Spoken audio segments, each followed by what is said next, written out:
Hello दोस्तों, कैसे हैं आप।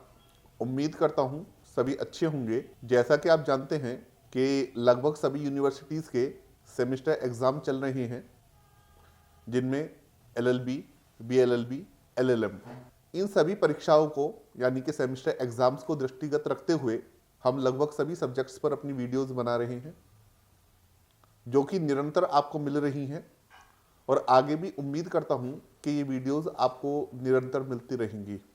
इसी श्रृंखला को आगे बढ़ाते हुए आज हम बात करेंगे भारतीय नागरिक सुरक्षा संहिता 2023 की।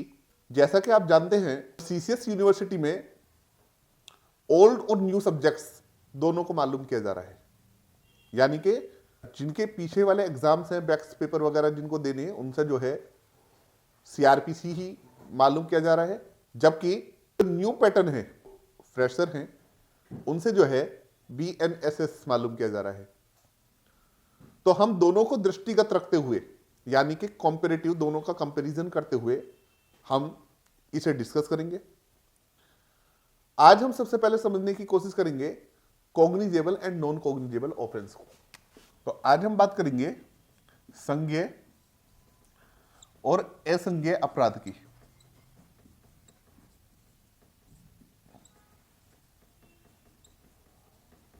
यानी कि कॉग्निजेबल और नॉन कॉग्निजेबल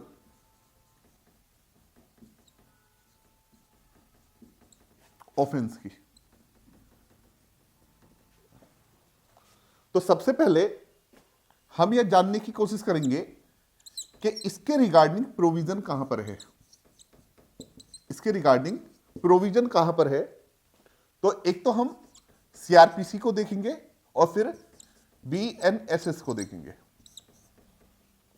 तो अगर जो मैं बात करूं सीआरपीसी के सेक्शन 2C की, यानी कि 2 की, तो यहां पर कॉग्निजेबल ऑफेंस को बताया गया था। कॉग्निजेबल ऑफेंस को। वहीं पर अगर जो मैं बात करूं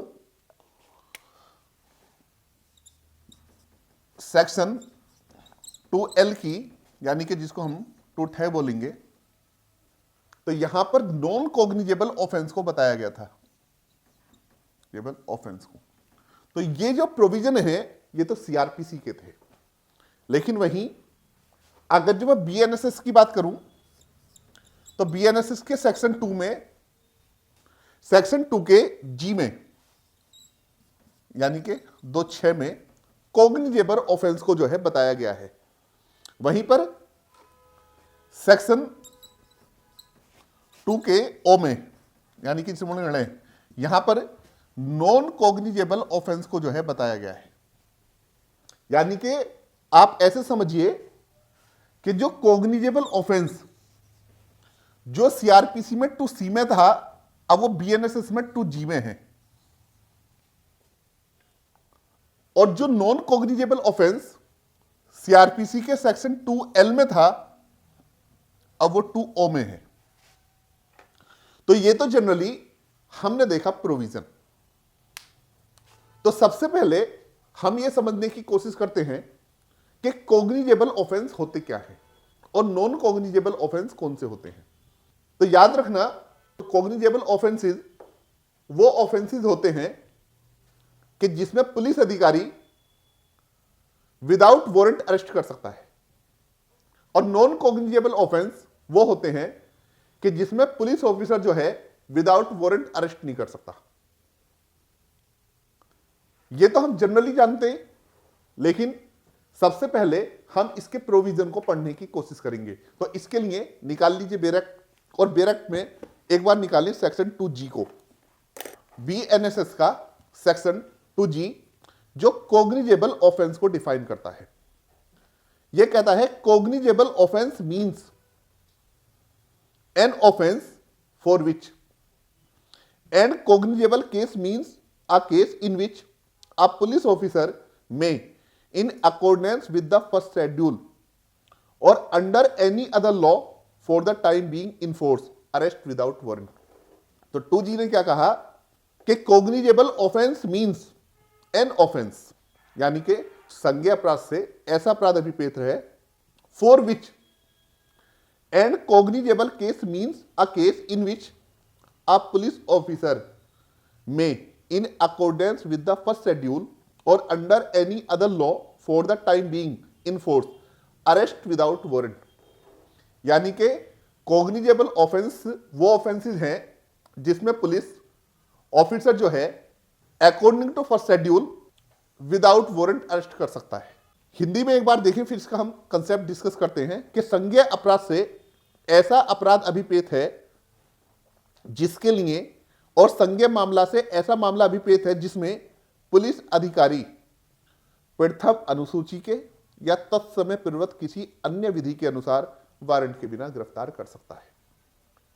तो हमने हिंदी और इंग्लिश देखा, तो इसमें जो है इंग्लिश में देखें कहता है cognizable offence means an offence for which and cognizable case means a case in which a police officer में in accordance with the first schedule. तो अंडरलाइन करें फर्स्ट शेड्यूल को, और under any other law for the time being in force arrest without warrant. तो सीधी सी बात यह है कि संज्ञेय अपराध जो है वो अपराध होते हैं जिसमें पुलिस अधिकारी विदाउट वारंट अरेस्ट कर सकता है। तो पहली चीज तो याद ये रखना कि संज्ञेय अपराध कौन से अपराध हैं। संज्ञेय अपराध वो अपराध हैं जिनमें पुलिस अधिकारी बिना वारंट के गिरफ्तार कर सकता है, पहली चीज। अब यहीं पर दूसरा क्वेश्चन फिर पैदा होता है कि अब हम ये कैसे पता लगाएं कि कौन सा ऑफेंस कॉग्निजेबल है और कौन सा ऑफेंस नॉन कॉग्निजेबल है।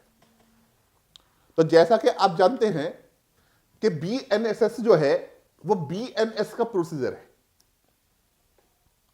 तो अगर जो बीएनएस की अकॉर्डिंग यानी कि भारतीय न्याय संहिता के अनुसार अगर जो कोई भी ऑफेंस होगा तो वो ऑफेंस कॉग्निजेबल है या नॉन कॉग्निजेबल है।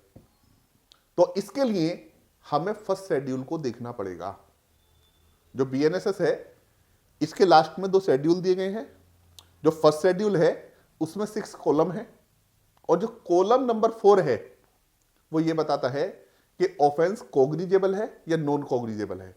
तो अगर जो बीएनएस के अकॉर्डिंग यानी कि भारतीय न्याय संहिता के अनुसार अगर जो कभी भी कोई अपराध होगा और हमें यह देखना है कि ये अपराध कॉग्निजेबल है नॉन कॉग्निजेबल है, तो इसका सबसे अच्छा तरीका यह है कि आप फर्स्ट शेड्यूल पर जाओ, और फर्स्ट शेड्यूल पर जाने के बाद कॉलम नंबर जो है 4 देखो, यहां पे देखो 6 कॉलम बने हुए हैं ये, इनमें से कॉलम नंबर 4 को देखो, और कॉलम नंबर 4 में जिसके सामने कॉग्निजेबल ऑफेंस लिखा वो कॉग्निजेबल है, जिसके सामने नॉन कॉग्निजेबल लिखा है वो नॉन कॉग्निजेबल है। तो सीधी सी बात यह है कि कॉग्निजेबल ऑफेंस वो ऑफेंसेस हैं जिसमें पुलिस विदाउट वारंट अरेस्ट कर सकती है, और कॉग्निजेबल और नॉन कॉग्निजेबल ऑफेंस का हमें कहां पता चलेगा, फर्स्ट शेड्यूल के कॉलम नंबर 4 में पता चलेगा। ये तो बात हो गई बीएनएस की। लेकिन सपोज करो बीएनएस के अलावा अगर जो और भी कोई लॉज हैं जिनका नेचर क्रिमिनल है, अब उसमें कैसे पता चलेगा कि कौन सा ऑफेंस कॉग्निजेबल है या कौन सा ऑफेंस नॉन कॉग्निजेबल है। अगर जो उसी कानून में बताया गया है, जैसे पोक्सो है, अगर जो उसी कानून में बता दिया, या SC/ST एक्ट है कि ये कॉग्निजेबल है या नॉन कॉग्निजेबल है, तो फिर हम उस कानून की बात मानेंगे। और अगर जो मान लो कोई भी कानून है जो इसमें अदर लॉ की बात की है, तत्समय पूर्वक अन्य विधि की बात कही है, कि अगर जो कोई और भी कानून है तो उसमें सजा तो बताई बट ये नहीं बताया कॉग्निजेबल है या नॉन कॉग्निजेबल है, तो ऐसे मामले में हम फर्स्ट शेड्यूल का जो है सेकंड पार्ट को देखेंगे, जिसमें यह बताया है कि अगर जो सजा 3 साल से ज्यादा है तो वो कॉग्निजेबल है, और अगर जो सजा 3 साल तक की है तो वो नॉन कॉग्निजेबल है। तो हमें यहां सीधा सा पता चल गया कि कॉग्निजेबल ऑफेंस वो ऑफेंसेस हैं जिसमें पुलिस विदाउट वारंट अरेस्ट कर सकती है, और जिसके बारे में फर्स्ट शेड्यूल के कॉलम नंबर 4 में बताया गया हो।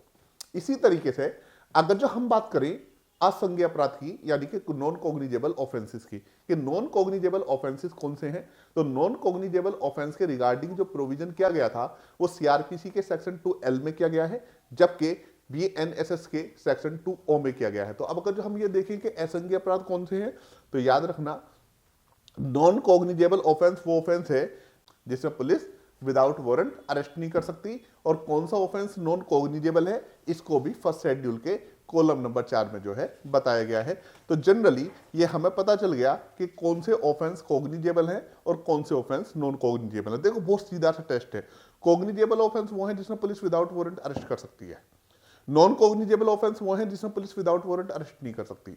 कोग्निजेबल ऑफेंस कौन से हैं इसके बारे में कहां बताया है, इसके बारे में जो है फर्स्ट शेड्यूल के कॉलम नंबर 4 में बताया है। नॉन कोग्निजेबल ऑफेंस कौन से हैं इसके बारे में कहां पर बताया, फर्स्ट शेड्यूल के कॉलम नंबर 4 में बताया गया है। सही है। पर फिर एक क्वेश्चन पूछा जाता है कि what is the difference between cognisable and non cognisable offence, संज्ञेय अपराध और असंज्ञेय अपराध में क्या अंतर है। तो याद रखना पहली चीज ये है कि जो कोग्निजेबल ऑफेंस होते हैं इनका नेचर जो है सीरियस होता है, हीनियस होता है, यानी कि ये गंभीर प्रकृति के अपराध होते हैं।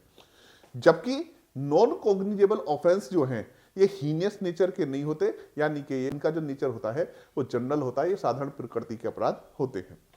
दूसरी चीज ये है कि संज्ञेय अपराध में पुलिस विदाउट वारंट अरेस्ट कर सकती है, जबकि असंज्ञेय अपराध में पुलिस विदाउट वारंट जो है अरेस्ट नहीं कर सकती, यानी कि संज्ञेय अपराध में पुलिस बिना वारंट के गिरफ्तार कर सकती है, जबकि असंज्ञेय अपराध में पुलिस बिना वारंट के गिरफ्तार नहीं कर सकती। संज्ञेय अपराधों का अन्वेषण पुलिस मजिस्ट्रेट की बिना अनुमति के कर सकती है, जबकि असंज्ञेय अपराधों का जो अन्वेषण है पुलिस बिना मजिस्ट्रेट के परमिशन के जो है उसका जो है इन्वेस्टिगेशन नहीं कर सकती। तो ये जनरली कोग्निजेबल और नॉन कोग्निजेबल ऑफेंस, उम्मीद करता हूं आप इसे समझ गए होंगे। इसी तरीके से हमारी आगे भी वीडियोस जो हैं आती रहेंगी। अगर ये वीडियोज पसंद आती हैं तो चैनल को लाइक करें, सब्सक्राइब करें, शेयर करें, और जिसे भी ये हमारे नोट्स चाहिए जो है मैसेज कर सकता है। डिस्क्रिप्शन में जो नंबर दिया है वो मेरा पर्सनल नंबर है, व्हाट्सएप नंबर है, इस पर मुझे मैसेज भी कर सकता है। जब तक के लिए जय हिंद, जय भारत। मिलते हैं फिर नई वीडियो के